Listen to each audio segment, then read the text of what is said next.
أسعد الله صباحكم وأهلا بيكم في فيديو جديد. فيديو النهاردة هنتكلم عن الأجور والناس لما بتشتغل يا ترى الأجر بتاخده كامل ولا بتاخده ناقص ولا بتاخده على أي أساس. تمام. طبعا اللي أنا هتكلم عنه النهاردة اللي هو الشغل اللي هو الطبيعي بتاع الشركات بتاع حتى المطاعم، الكاشيرز، الحاجات اللي فيها بيتاخد منها ضرايب وبتاخد شيكات في الشغل القبض بتاعك، حاجة اسمها البيرول يعني. نعم. فطبعا الضرايب بتختلف من كل ولاية للتانية. المينيمم ويج او الحد الادنى للاجور بيختلف من ولايه للتانية، وبيختلف من الاتش ار للتاني. هو يقدر برضه يلعب على الموضوع ده. اوكي يا بابا شوف. اوكي 1 سكند. بيختلف من الولايه للتانية. عندنا والله لخبطوني العيال. هنيجي مثلا عن الحد الادنى للاجور. اخر حاجه كنت سامعها كانوا بيتكلموا عن $15، بس في نفس الوقت بشوف شغلانات كتير ناس بتقدم على شغل وتاخد 13 و14 و15، وفي بياخدوا اعلى من كده طبعا 17 18 20 23 في الساعه. طبعا الكلام اللي احنا بنتكلم عليه ده اللي هو في الساعه. فبينطبق على ايه بقى ده؟ انا كنت قعدت مع هايرنج مانجر قبل كده وكنت بساله، بقول له يعني هو انت بتستفاد ايه لما تقعد تفاصل في السعر ان انت تاخد واحد جديد؟ فطلع ان هو بياخد له نسبه كبيره طبعا من المرتب لما هو بيعمل نيجوشيت او فصال في الاجر، فساعتها هو بيطلع له نسبه. الهايرنج مانجر زيه زي حاجه اسمها جوب ريكورر. جوب ريكورر ده بيبقى شخص بيشتغل في شركه معينه، يعني هايرنج كومباني بتشغل الناس، ويبدا بياخد نسبته لما انت تفضل متثبت في الشغلانه لمده 3 شهور. ساعتها بقى بيقبض على ان هو شغلك او عن ان هو خد الوظيفه. والله رفدوك قبل ال3 شهور وما بيطلعلوش فلوس، ويفضل بقى هو ايه يجري وراك يعني ويهتم بيك لغايه ما انت تتثبت في الشغلانه. طبعا زي ما انتم شايفين احنا في فصل الخريف، الاشجار كلها بتقع زي ما انتم شايفين، عشان كده بيسموه فول او الخريف. كل حاجه بتبقى واقعه كده على الارض. المهم وعلى فكره ده من افضل الفصول ليا. هي ارخم حاجه بس الاشجار بقى، انت بتقعد تنظف الشجر والكلام ده كله. غير كده من الفصول الحلوه جدا واللذيذه في ولايه نيوجيرسي.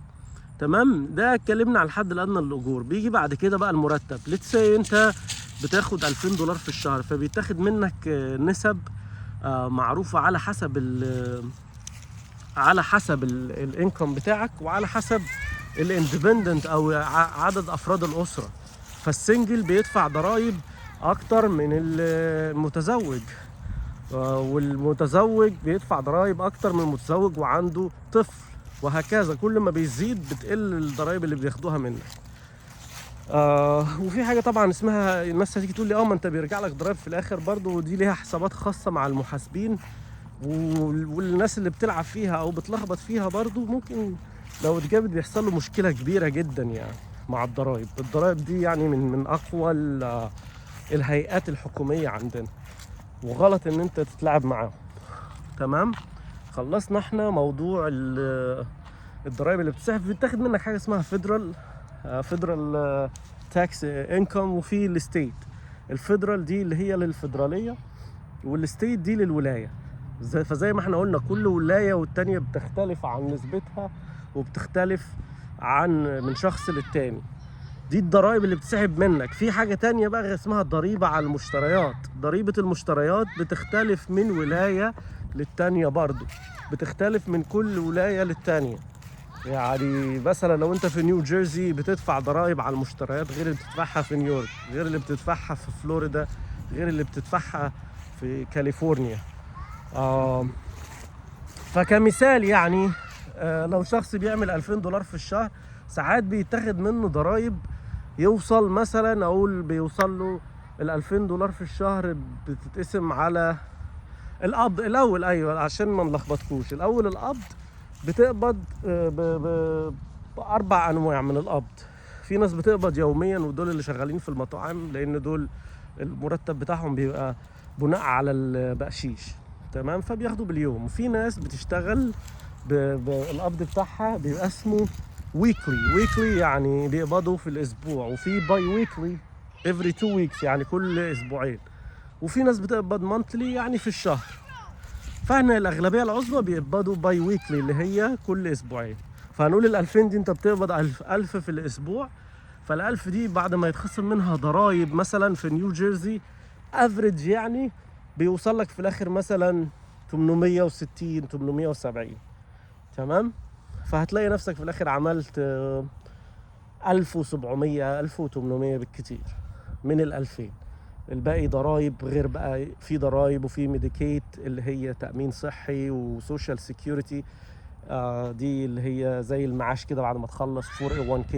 كل حاجة على حسب الشركة وعلى حسب انت بتعمل قد ايه، وكل ما بتعمل اكتر كل ما بتدفع ضرايب اكتر. دي بالنسبة للضرايب. الناس بقى اللي بتقبض كاش دي حاجة تانية وما بيبقاش ليهم اي حقوق. اللي بيدفع ضرايب وبيقبض شيكات ده يعني لو حصل له حاجة او تعب او يعني جاله حاجة زي disability اللي هو عمل حادثة مش قادر يتحرك مش قادر يعمل، بيبدأوا يقبضوه يدوله قبض وهو قاعد في البيت لغاية ما يرجع للشغل. اتمنى الفيديو يكون عجبكم، واشوفكم ان شاء الله في فيديو جديد.